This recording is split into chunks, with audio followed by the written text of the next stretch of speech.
2025. március 28. Kiraktam egy videót, méghozzá az első videómat az Iron Channel-ös időszak után. A videó a Discord nem törődömségéről és a moderátorok inkompetenciájáról szólt. Ezt egy pornós Discord szerverrel bizonyítottam be, aminek alapból nem kellett volna léteznie. Minden olyat kitakartam, amit kell. A videó jól teljesített, minden rendben volt. Amíg... BOOM! Március 30-án a videó korhatáros lett a gyermekvédelmi irányelv megszegése miatt, majd később le is törlődött ugyanezzel az indokkal. A videót még mindig nem tekintem kifogásolhatónak, és még mindig nem értem, mi vele a probléma. Gondoltam, kutatok egy kicsit és megnézem, mi is zajlik a YouTube-on. Gondoltam, megnézem, mennyire is erős az a bizonyos gyermekvédelmi irányelv.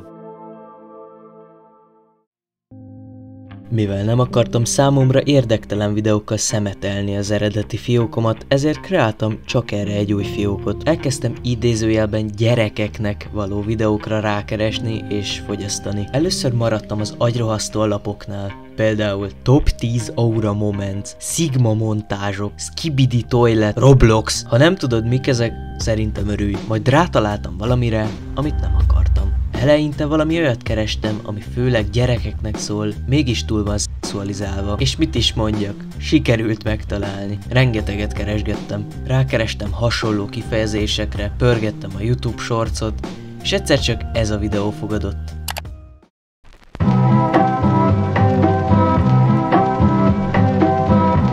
Bingo! Nem tudtam mi ez, nem tudtam miért van ez. Aztán kiderült, hogy ez valami Sprunky.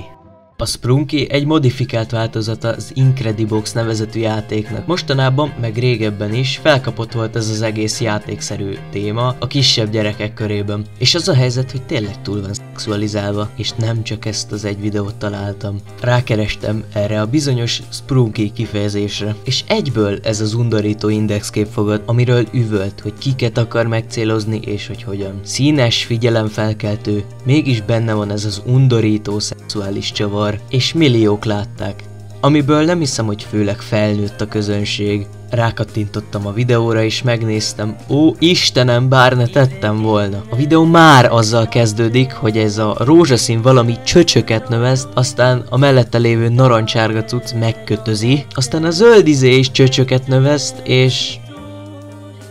Jó, szerintem mindenkinek kedvezek, ha nem mutatom tovább. Ez mind az első 2 percben történt, és 8 perces a videó. Miért? Na de Máté.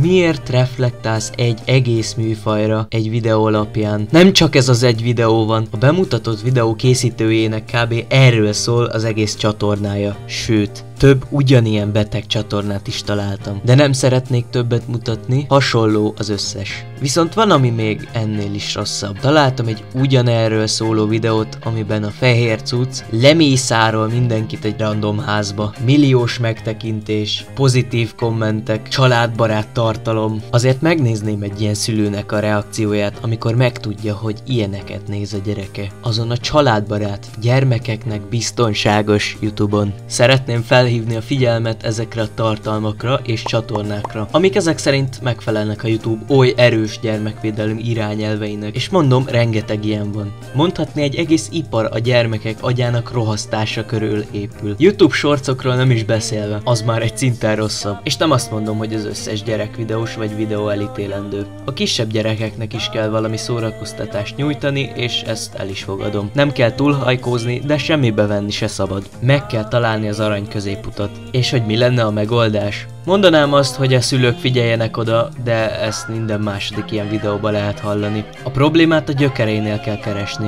az pedig a YouTube. Ha YouTube kivételezés nélkül korlátozná azokat a videókat, amik ilyen mértékben károsak lehetnek a kisgyerekek számára, akkor talán kisebb lehetne a kínálat. Nyilván ez a videó nem fogja megváltoztatni a YouTube munkapolitikáját, de ha legalább annyi, hogy fel tudom hívni erre a figyelmet, akkor már megérte. De ha nagyobb kreátorok is átadják ezt az információt, akkor talán történhet változás. Ha ezt támogatod, akkor kérlek, iratkozz fel. Az értéket támogassátok, ne a pénzt. Találkozunk a következő videóban, sziasztok!